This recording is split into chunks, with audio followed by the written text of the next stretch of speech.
Friends, मैं ज्योति पाराशर आपके साथ CS स्टडी पॉइंट में आज डिस्कस करने वाली हूँ किससे ग्रीन स्किल का आपकी यूनिट कंप्लीट हो चुकी है और उससे रिलेटेड हम आज क्वेश्चंस करने वाले हैं। ठीक है, अब हम डिस्कस करते हैं मल्टीपल चॉइस क्वेश्चन और आई होप सो आपको चीज़ें समझ आ रही होंगी। और अगर आपको कुछ समझ नहीं आता है तो प्लीज़ मुझे कमेंट बॉक्स में बताइएगा जिससे मैं उसे इम्प्रूव कर पाऊँ। ठीक है, अब हम चलते हैं अपने क्वेश्चंस की तरफ। तो ये कहता है which one of the following is not a renewable energy source. ऐसा कौन सा है आपके पास कि आप दोबारा से उस चीज़ को नहीं ले सकते। एक कोयला है जो आपके पास दोबारा नहीं अवेलेबल हो सकता है एक बार ख़त्म होने के बाद। आप सोलर है वो आप सूरज की किरणों से सन रे से ले सकते हो। वेव जो हवाएं होती हैं, वेव क्या है आपकी, और विंड तेज हवाएं। वेव जो आपकी जो मतलब एक सीक्वेंसली चलती हैं एक धमनी की तौर से। ठीक है, अब यहाँ कहते हैं सेकंड क्वेश्चन पे बात की जाए, one of the best way to get and rid of the non biodegradable waste in. ठीक है, क्या है one of the best way to get in the rid of the non biodegradable waste. अब क्या है आपकी नॉन बायोग्रेडेबल क्या है, जो ऐसी चीज़ें जो क्या हो जाए रिसाइकलिंग हो जाए, क्या हो जाए रिसाइकिल हो जाए वेस्ट, जो वेस्ट मटेरियल है। इतनी बात आपको समझ में आई। थर्ड क्वेश्चन क्या कहता है, द इन्वायरमेंट इंक्लूड, इन्वायरमेंट क्या इंक्लूड करता है हमारा abiotic factors and the biotic factor. दोनों आपको पता चले थे। एबोटिक में वो आते हैं जो नॉन लिविंग्स होते हैं और बायोटिक में आते हैं जो लिविंग थिंग्स होती हैं आपकी। ठीक है, ये दोनों आपको पता चले, इनका आंसर क्या होगा बोथ। अब नेक्स्ट क्वेश्चन की तरफ मूव करते हैं, सिक्स क्वेश्चन के पे। सिक्स क्वेश्चन आपका कहता है, आपके सिक्स क्वेश्चन कहता है व्हाट इज सस्टेनेबल डेवलपमेंट। अब सस्टेनेबल डेवलपमेंट आपने क्या पढ़ा था। अब कहता है फर्स्ट ऑप्शन में कहता है the development has the matters that need of the present without composing the ability of the future generations to meet their own the needs। ये करेक्ट है, ये हमें चाहिए था सस्टेनेबिलिटी डेवलपमेंट में। Conservation of building and the dumps, ये भी हमें चाहिए था। यूज ऑफ नेचुरल रिसोर्स, ये भी हमें चाहिए था। इसका ऑप्शन क्या है, all of above, all of this, ये भी कह सकते हो। इतना बात आपको समझ में आई। अब फिफ्थ क्वेश्चन में हम क्या कहते हैं बच्चों, इसका आंसर पता करते हैं। हम पढ़ते हैं consider the following statement related to situation हमारी सस्टेनेबिलिटी। ठीक है, अब क्या है इसमें कहता है it's refers to a process और state that can be the maintain and the identified. ठीक है, क्या करती है, आइडेंटिफाई करती है, ये भी ठीक है।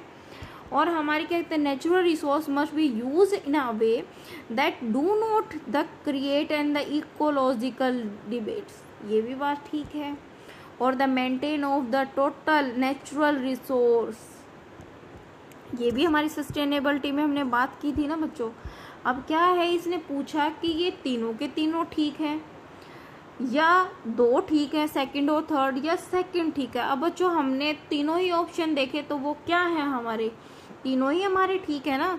इसका मतलब क्या है, इसका आंसर क्या है, इसका आंसर क्या है हमारा बच्चों, थर्ड। तीनों ही हमारे करेक्ट हैं।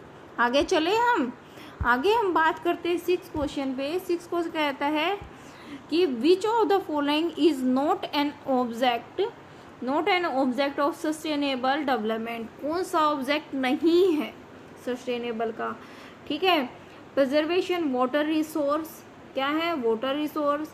मेंटेन, ये तो है ही हमें पता ही है। Maintain A dynamic balance of land, ये भी बात है कि उसने कहा था कि अपनी जो भूमि पे हम जितनी बड़ी बड़ी बिल्डिंगें बना रहे हैं उनको हम ऐसा बना के चलें कि जो हमारी फ्यूचर जनरेशन जो चीज़ छूट गई है उनके लिए वो डिस्ट्रॉय ना हो। थर्ड क्वेश्चन क्या कहता है, maintain A dynamically balance of water resource, ये भी बात हमने पढ़ी थी। ठीक है, ये तीनों तो ठीक है। फोर्थ ऑप्शन क्या कहता है हमारा, to bring about a the gradual and gradable and the sometime is the characteristic and the transformation of environment। अब हमने ये बात नहीं पढ़ी थी हमारे सस्टेनेबल डेवलपमेंट में, तो इसका लास्ट ऑप्शन क्या है, ये करेक्ट हो जाएगा, जिसका क्या है इसका आंसर हमारा क्या है बच्चों, इसका आंसर क्या है, लास्ट है। अब the an ecosystem consist of, ecosystem क्या कंसिस्ट करता है हमारा, अब हमारा इकोसिस्टम क्या कंसिस्ट करता है, देखो पॉपुलेशन को, बायो कम्युनिटी को नहीं, population and the non living element को नहीं, biotic community and non living element को। ये बात समझ में आई। नॉन लिविंग एलिमेंट क्या थे बच्चों बताओ, अबोटिक थे ना, अबोटिक फैक्टर्स थे हमारे, और बायोटिक कम्युनिटी में क्या थे हमारे जो लिविंग फैक्टर्स थे। हमारा इकोसिस्टम है ना वही कंसिस्ट करता है।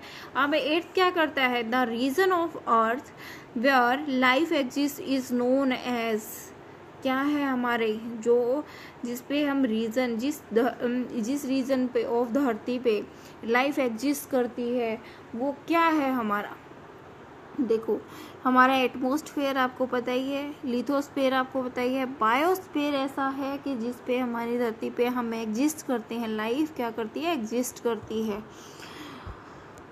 Pollution is increase due to, pollution क्या है इंक्रीज हो रहा है, increase in tree, increasing population, increasing forest area and none of these. अब बच्चों बताओ पोल्यूशन क्यों बढ़ रहा है, क्योंकि पॉपुलेशन इंक्रीज हो रही है। हर फैमिली अगर पॉपुलेशन इंक्रीज हो रही है तो हर फैमिली इस गाड़ी वगैरह खरीद रही है, तो इससे हमारी पॉल्यूशन बढ़ता है। अब natural source of pollution is rain forest, no, meaning for the minerals, no, ठीक है। अभी यहाँ पे क्या है, फॉरेस्ट फायर, ठीक है, जो नेचुरल है तो वो क्या है हमारे फॉरेस्ट है, कि जो पोल्यूशन को हम बचा सकते हैं वो क्या है हमारे जंगल है। ये बात आपको समझ में आई बच्चों, ठीक है। अब नेक्स्ट चलते हैं किसके ऊपर, हम बात करते हैं हमारे फिलिंग द ब्लैंक्स के बच्चों, ठीक है। अब देखो इसने फिलिंग द ब्लैंक्स में कहा an economy is called the green economy where when it is based on the principle of, किस पे बेस्ड है हमारी जो ग्रीन इकोनॉमी वो क्या है, किस पे बेस्ड है बच्चे, आपकी सस्टेनेबिलिटी में, SUSTAINABL,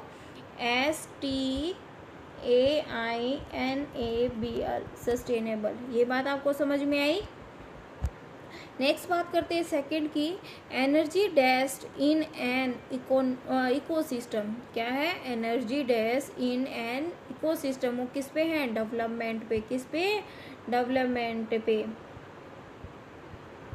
ये बात आपको समझ में आई, ठीक है। अब बात करते हैं थर्ड क्वेश्चन की, we should dash drink polluted water, किसे, फ्लो से, ठीक है। अब नेक्स्ट फोर्थ की बात कर रहे हैं, फोर्थ में क्या करते हैं हम, increase number of factories is one of the case of dash pollution, किससे होता है, केस ऑफ नॉट, नहीं सॉरी हमारा क्या है थर्ड क्वेश्चन, हमने मिस्टेक किया बच्चों, we should dash drink polluted water, not drink polluted water, ठीक है। हमें क्या चाहिए, हमें पोल्यूटेड वाटर नहीं चाहिए। फोर्थ क्या है हमारा, फोर्थ क्या कहता है, increase number of factories is one of the case of dash pollution, क्या है उससे, वाटर पोल्यूशन हो रहा है ना, फैक्ट्रीज ओपन हो रही है बच्चे, यही हो रहा है। अब फिफ्थ क्या कहता है, the term environment has been delivered by the French word, ठीक है। तो उसमें हमने जो फ्रेंच वर्ड पढ़ा था, हमने यहाँ पे जब स्टार्टिंग थी तो वो किससे था, RONER,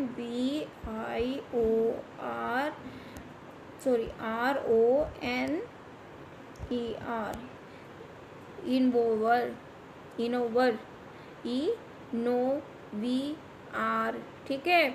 ये बात आपको समझ में आई। अब नेक्स्ट क्वेश्चन की बात करते हैं हम, नेक्स्ट क्वेश्चन की बात करते हैं, हेयर बायोवर्स तो आर डैश द कंज्यूमर, क्या होते हैं, ये प्राइमरी कंज्यूमर्स होते हैं, ठीक है, मतलब पहले जो ज़रूरी होते हैं, ठीक है। और बच्चों अगर आपको कुछ समझ ना आए तो प्लीज़ मुझे कमेंट बॉक्स में लिख दीजिएगा, जिससे मैं उसको दोबारा करा पाऊँ, ठीक है। अब नेक्स्ट पढ़ते हैं किसके short type, very short type question पे। अभी देखो बच्चों, क्या है, आप what do you mean bye environment. Environment क्या है बच्चे, आपके जो aggregate of the condition of the surrounding जो चीज़ें होती है वो इन्वायरमेंट में होते हैं। ह्यूमन हो गए, एनिमल्स हो गए, प्लांट्स हो गए जो लिविंग है, और जो नॉन लिविंग थिंग्स भी एग्जिस्ट करती हैं, वो क्या है हमारे जो टोटल नंबर ऑफ सम क्या है इन्वायरमेंट में, total of the water, air, land, interrelation है उनका, वो क्या है हमारा इन्वायरमेंट है। इतनी बात आपको समझ में आई। नेक्स्ट क्वेश्चन क्या कहता है, what are the components of the environment. हमारे इन्वायरमेंट के क्या कंपोनेंट थे, एक तो अबॉटिक और एक तो बायोटिक कंपोनेंट्स, मतलब फिजिकल इन्वायरमेंट और लिविंग इन्वायरमेंट। फिजिकल इन्वायरमेंट क्या है बच्चे, हमारी एयर, वाटर, लैंड हो गया, और लिविंग थिंग्स में जिसमें क्या आएंगे हमारे plants, animals and the micro game है, तो क्या है हमारे ऑर्गेनिज्म, माइक्रो ऑर्गेनिज्म है, हमारे प्लांट हैं जिसमें हम क्या लेते हैं, सांस लेते हैं, लिविंग थिंग्स होती हैं, ठीक है। अब क्या कहते हैं थर्ड क्वेश्चन की बात करें तो what do you mean by the environment protection. आप इन्वायरमेंट जो प्रोटेक्शन की बात करते हो तो वो कैसे करोगे, आप क्या करोगे, कंजर्व करोगे, मेंटेन करोगे state of the environment and the protect environment can be the through in the reducing pollution, कि आप जो पोल्यूशन है या आप डिग्रेडेशन का पार्ट है उसको क्या करोगे, रिमूव करोगे। आप हेल्प कर सकते हो कि आप कहीं गंदगी ना मचाओ, और सबको बता के उसे कह सकते हो कि हमारी जो धरती है, अगर आप कोई चीज़ ऐसे फेंकोगे नहीं, आप आपकी गलियों में आते हैं ना बच्चे आपका कूड़ा लेने, तो आप कहीं डालोगे नहीं तो हमारे क्या है, पोल्यूशन कम होगा, ठीक है ना। अब आगे बात करते हैं हम नेक्स्ट क्वेश्चन की तरफ। तो नेक्स्ट क्वेश्चन जो हमारे क्या है, शॉर्ट टाइप क्वेश्चन है। तो इसने कहा कि जो list down the factor cause and the ecologically imbalance, तो हमें वो फैक्टर के नाम जानने हैं जो इकोलॉजिकली इम्बैलेंस है। तो यहाँ पे क्या है हमारे बच्चों, देखो animals, plant and environment containing conducting of area and the manage groves and the rainforest and the coals refers in the example of ecosystem। various factors हैं यहाँ पे ecosystem के, ठीक है, क्या है आपके बहुत सारे factors दिए हुए हैं ecosystem के। अब बात करें तो ecosystem में यहाँ पे देखो आपके पास है कि आपकी पोल्यूशन है, ओवर एक्सप्लॉयटेशन ऑफ रिसोर्स होता है, और माइनिंग, ठीक है। जब आप किसी रिसोर्स को ज़्यादा यूज़ करते हो, ज़्यादा एक्सप्लॉयटेशन करते हो, तो वो क्या होंगे बच्चे, वेस्ट ही होंगे ना, मतलब उसका कोई बेनिफिट नहीं है। पोल्यूशन है कि जैसे आप क्या करते हैं, अनबैलेंस कोई भी अनचांसेस जो नेचुरल इन्वायरमेंट है, एडवांस जो इफेक्ट है ऑन द ऑर्गेनिज्म है, जो ऑर्गेनिक जो चीज़ें होती है इन्वायरमेंट इज कॉल्ड हमारी जो इज कॉल्ड ए पोल्यूशन। जो हमारी ऐसी चीज़ें होती है जो हार्मलेस, हमारे लिए अच्छी नहीं होती। Undesirable change in the physically, chemically और biologically characteristics of the environment, especially water, air से जो हमें मिलता है, ठीक है। सेकंड ऑप्शन में बात करते हैं तो सेकंड में हमने क्या किया, ओवर एक्सप्लॉयटेशन ऑफ रिसोर्स। यहाँ पे हमने क्या किया बच्चों, यहाँ पे देखो removal of the wild and the medicinal plant and the exercise and the gardening of the pleasure of the animals and the destructions of the forest and water aquifers. इनको क्या किया हमने, अब देखो बच्चों हमने क्या किया, अब आपने एक ऐसी हैबिट बना ली जिससे आप क्या करते हो कि सबने एनिमल्स को रखना छोड़ दिया, और जो आप क्या करते थे एक्वाफायर लगवा लिए हैं घरों में, तो जितना आप पानी पीते हो ना उससे ज़्यादा तो वेस्टेज हो जाता है, ठीक है ना। कहीं वो हमारी हेल्थ के लिए 5% अच्छा भी है, पर कहीं ना कहीं तो वो वेस्ट भी हो रहा है ना, एक्सप्लॉयटेशन बहुत ज़्यादा हो रहा है उस चीज़ का, ठीक है। अब क्या है इसमें लास्ट में जो हमारा माइनिंग है, तो माइनिंग क्या है, ये बताता है कि हमें जो containing of soil and the ground water and the surface water and chemical from the, जो हमारी जो मीनिंग प्रोसेस है, क्या करता है कि जो surface get the ores are then they refined to be the extract the valuable element and such in the metals guns and the minerals। अभी देखो जो बच्चे हमारी केमिकल्स फैक्ट्रियाँ से हैं, जो हमारे ऐसे पार्ट्स हैं जिनको हम बहा देते हैं, तो कहीं ना कहीं हमारी वो क्या है, हमारे लिए एक अच्छी चीज़ नहीं है, हार्मलेस भी हैं, और कहीं ना कहीं हम उन्हें खो रहे हैं, तो वो चीज़ें हमारे लिए अच्छी नहीं मानी जाती हैं। ठीक है, अब यहाँ पे क्या कहते हैं, यहाँ पे बात की जाए what do you mean by the sustainable development. अब सस्टेनेबल डेवलपमेंट मैंने आपको पहले अभी पीछे भी बताया ऑप्शनल टाइप क्वेश्चन पे, हमें क्या है, नीड है प्रेजेंट में, और without composing ability future generation के लिए भी हमें चाहिए, और हमें नेचुरल रिसोर्स जो होते हैं हमारे फ्यूचर जनरेशन के, उसके लिए भी हमें सस्टेनेबिलिटी ज़रूर है। लॉन्ग टर्म कंसेप्ट होता है सस्टेनेबिलिटी डेवलपमेंट में, ये बात हमने पढ़ी थी चैप्टर में भी, और अभी भी हमने प्रीवियस क्वेश्चन में किया ऑप्शन टाइम में।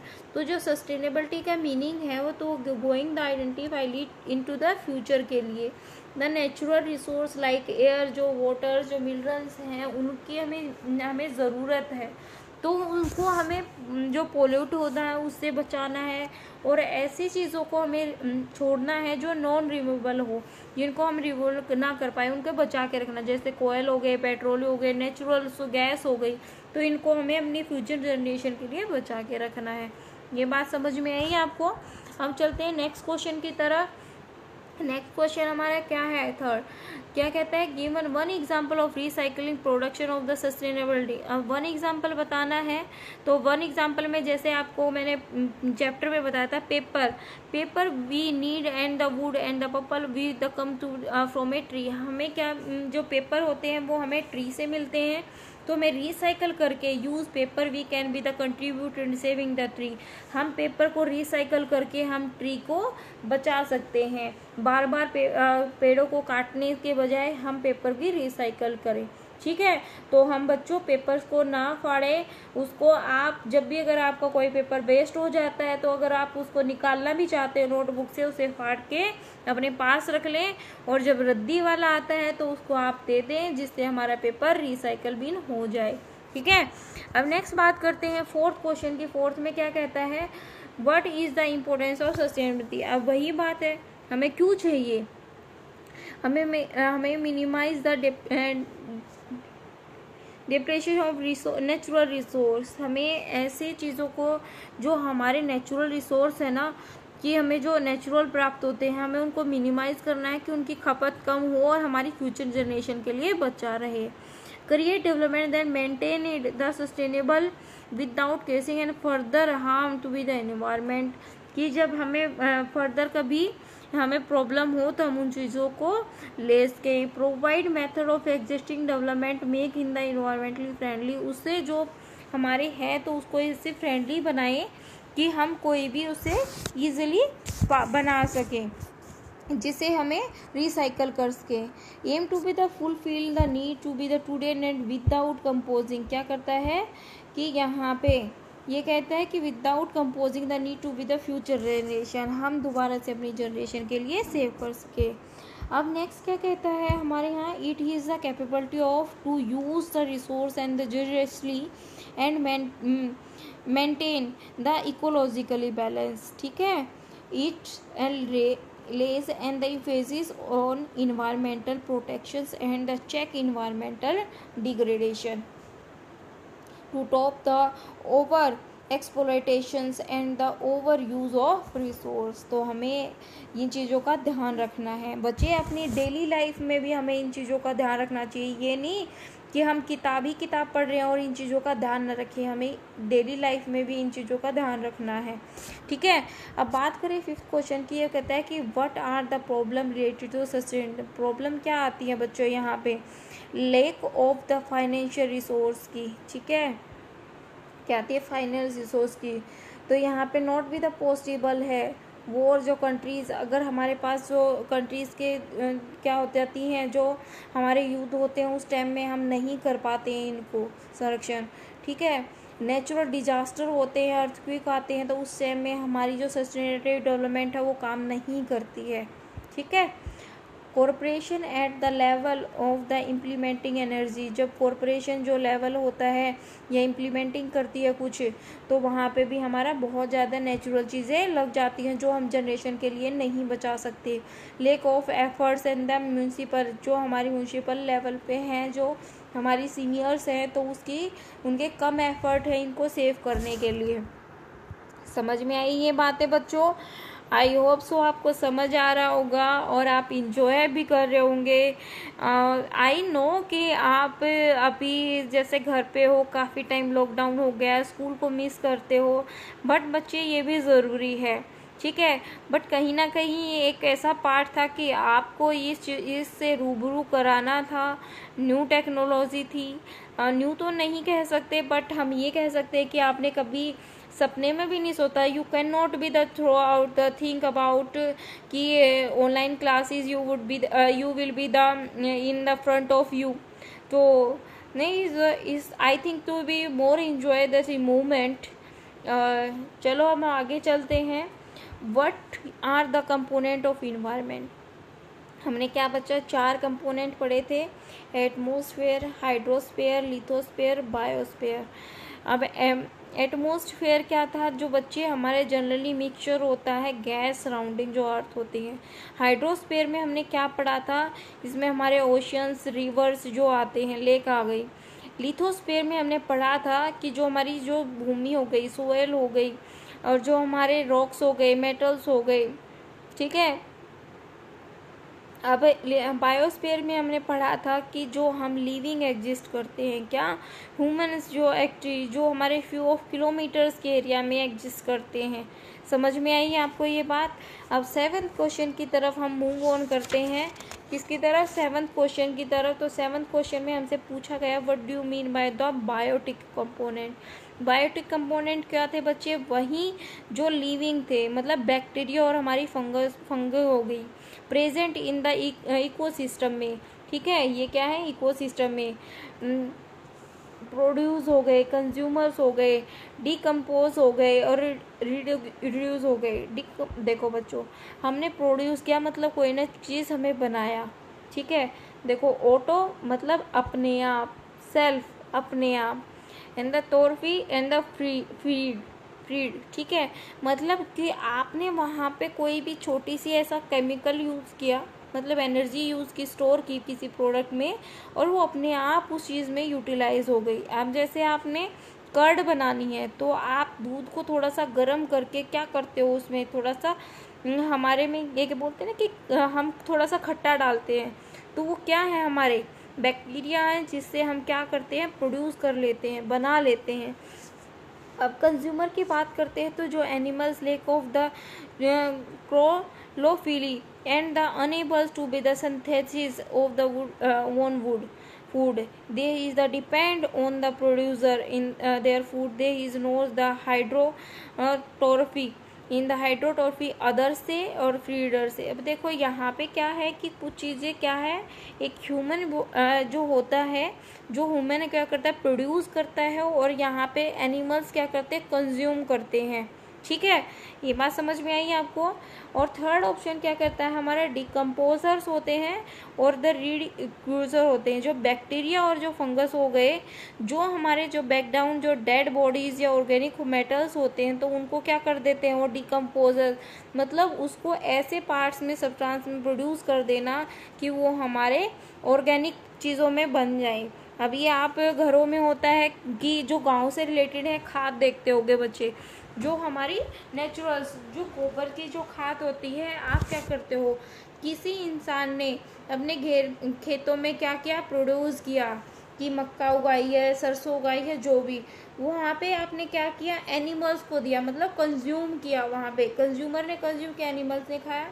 तो जो उपले हमारे गोबर से हुए, तो वो क्या किया? आपने खेतों में डिकम्पोज किया या कहीं पे रख दिया, तो उसके आप देखो हमारी जो ऑर्गेनिक जो खाद है, हम जो हमारा जो गोबर होता है उसमें हमारे जो छोटे छोटे केचुए छोड़े जाते हैं, तो हम वहाँ पे क्या है, हमारी ऐसी खाद तैयार की जाती है जो हमें एक हेल्दी फुल्दी लाइफ दे सके। इतनी बात आपको समझ में आई बच्चों? अगर आपको कुछ समझ ना आए तो प्लीज़ मुझे कमेंट बॉक्स में लिख दीजिएगा। आई होप सो आपको सब समझ आया होगा। आज के लिए हम इतना ही करते हैं, मिलते हैं नेक्स्ट यूनिट में नेक्स्ट टॉपिक के साथ। Thank you so much.